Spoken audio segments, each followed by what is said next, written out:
Back to No Big Secrets Yoga and Astrology video blog, and I'm going to be covering the royal wedding today. And of course, that's going to be happening, let's see, technically, I think right now in London, it's starting to become the day of the wedding. But from now, I think it's probably about 8 hours. So I actually did run the chart from Windsor at noon, which is roughly the time that I think that they're getting married. So yeah, there's a lot of stuff to unpack here. So hey, let's get going here. All right, first let's start with a chart of Prince Harry, Prince of Wales. I don't know, I'm not quite sure. So Prince Harry is so by the way, we do have accurate birth times for Prince Harry and also to Meghan Markle. So Prince Harry, ascendant in Jupiter, all here in the sign of Sagittarius. So he's a very principled man. He is really all about going on his principles. Really, his values are very important to him. And so I think of him just in general as a value-centric driven person. And I just said that. And of course, interestingly enough, Saturn is transiting this house. And when Saturn usually transits the first house, that kind of puts a damper on things. So I'm starting to wonder if he feels a little bit restricted in this wedding, and I'm going to be getting into that a little bit, and also to the transits and timings of this wedding. Other than that, though, I mean, his chart is fairly, fairly average. He's got his moon here in the sign of Aries, which is trine this Jupiter, so that's a good aspect. Moon in Aries in the fifth house usually shows that there'll probably be a girl sometime in their life, and of course, the mother too. The mother's going to have a lot of say in the children, okay? This moon being the fifth house in the sign of Aries, mother has a huge influence over the children and the grandchildren, okay? So I think this is going to come into play in the marriage. Let's see, then we have Rahu here in the sixth house in the sign of Taurus. This is actually the point of exaltation of Rahu, which means that Ketu is also exalted here in the sign of Scorpio.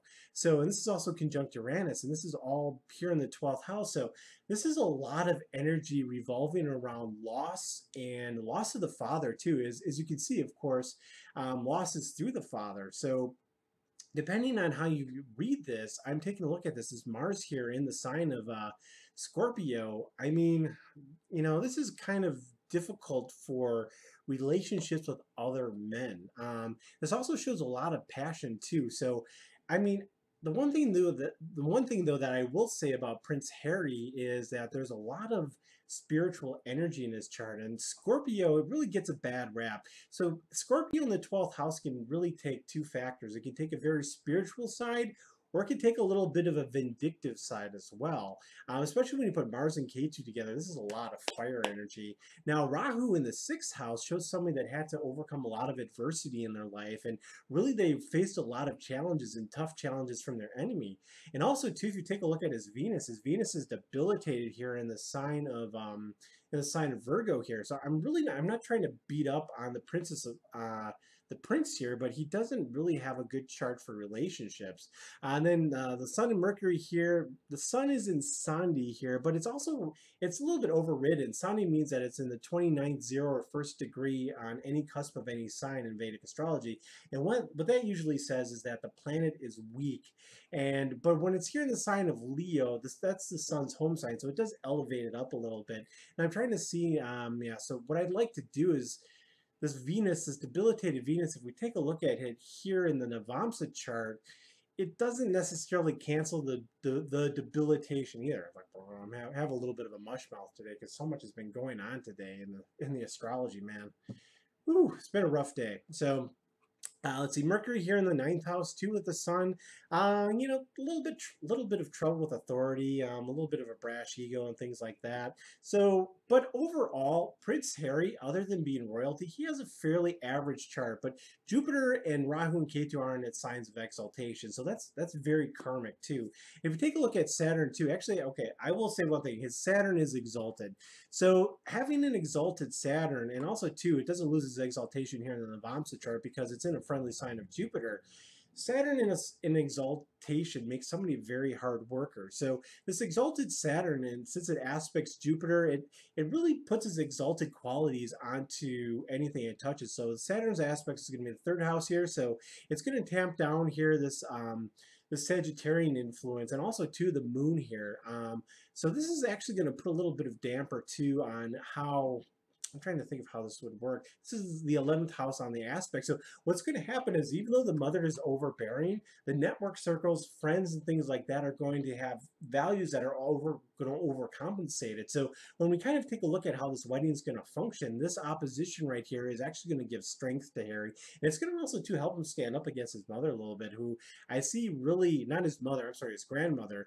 But you know what? This actually would show that the mother plays a huge role in the life. But so, how old was Harry when they died? Probably a teenager. This actually has a huge aspect here. I think really the way that I read this in the context of Harry's life is that the values that his mother gave him really instill this hard work quality on him. Now, looking at his dashas, he's going to be in this Rahu dasha, and this is going to be a little bit difficult here in the sixth house, going all the way up into 2025. And of course, he grew up under Rahu dasha.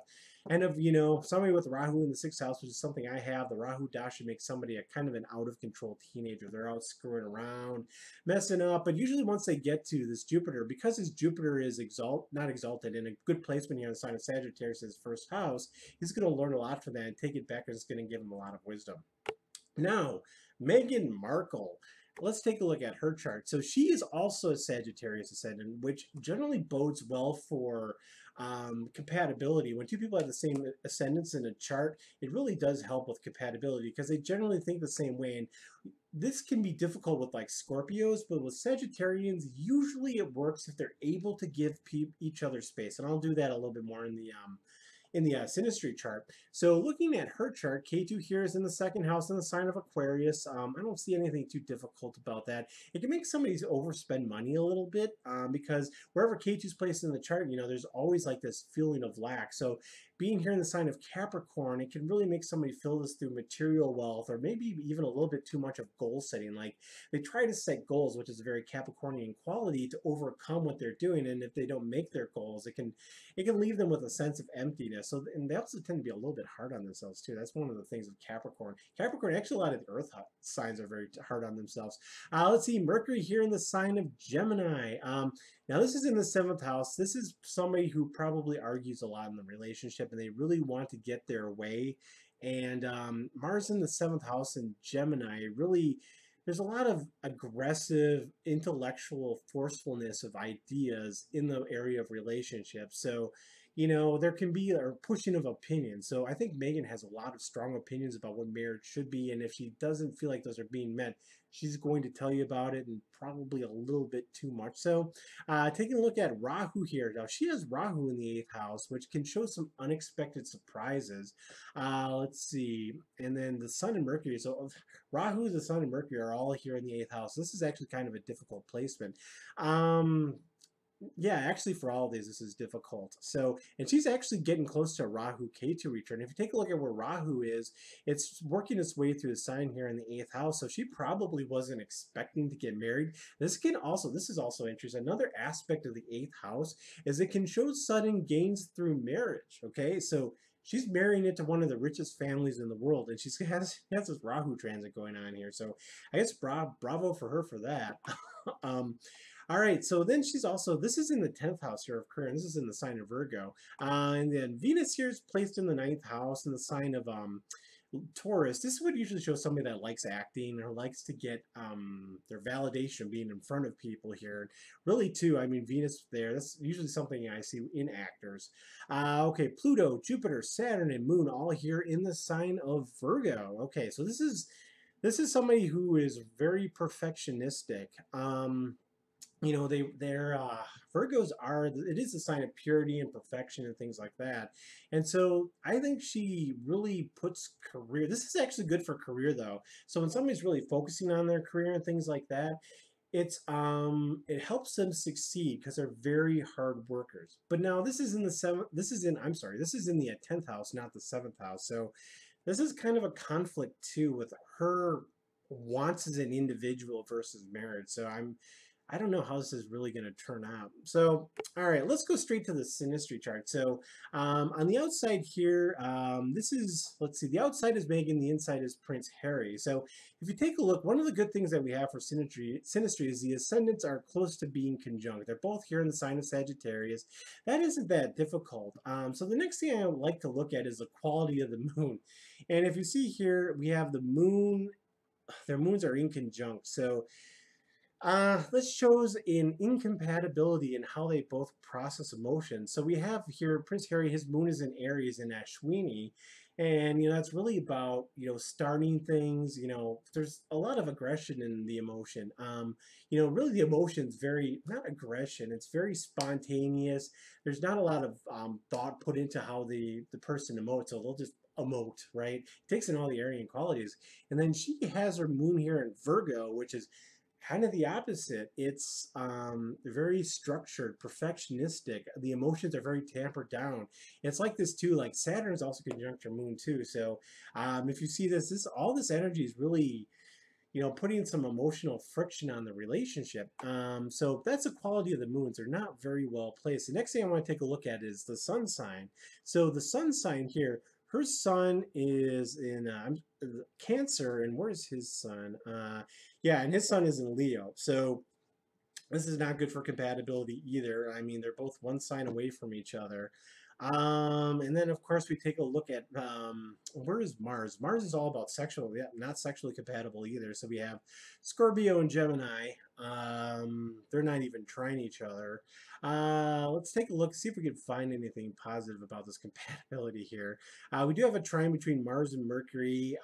We don't have any conjunction, so yeah, this is not a good compatibility chart. We have a yacht in here. They're not very compatible. And then secondly, what I like to show you is this is the actual marriage chart. So one of the things that I did see, part of the good timing here, part of the good I will get it right. Part of the good timing here is the ascendant. So I ran this chart for noon tomorrow in Windsor, because that's when the wedding is going to start. The ascendant here is in Maga. So if you want to talk about a royal wedding and royalty, Maga is a nakshatra of royalty. It's ruled by the line. It's part of the first, part of the first 13, 20 degrees of the sign here of Leo. So this is actually a good choice for an ascendant birth time.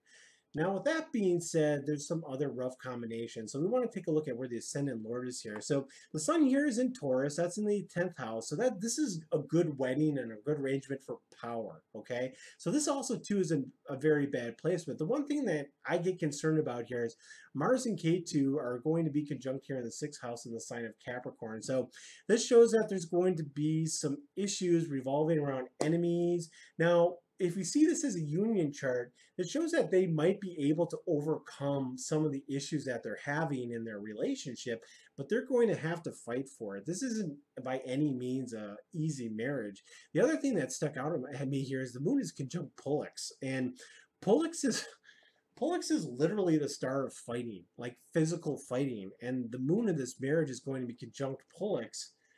And so this could show that there could be some physical violence somewhere in the marriage, especially revolving around emotionality here. Now, what's going on here is they're in a Jupiter dasha for a little while, and the condition of Jupiter here, Jupiter's okay place. It's retrograde. It's here in the 3rd house, so you know this can make negotiating things a little bit difficult. So yeah, the one thing that really also concerns me here is Neptune. Neptune is here in the 7th house, and this the 7th house is all about marriage and relationships and things like that, and this can show deception possibly.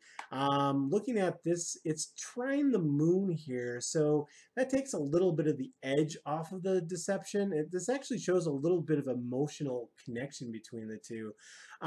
So the chart is showing, so this is my conclusion. I don't think this marriage is going to work out. And if it does, it's going to be a fight. I mean, they are going to have to really work hard at their marriage. And if they do make it, they're going to evolve a lot, both as individuals. But this really depends on, first of all, Meghan Markle. If she is not satisfied with the marriage and she doesn't have that room for her career, that's going to be difficult for her.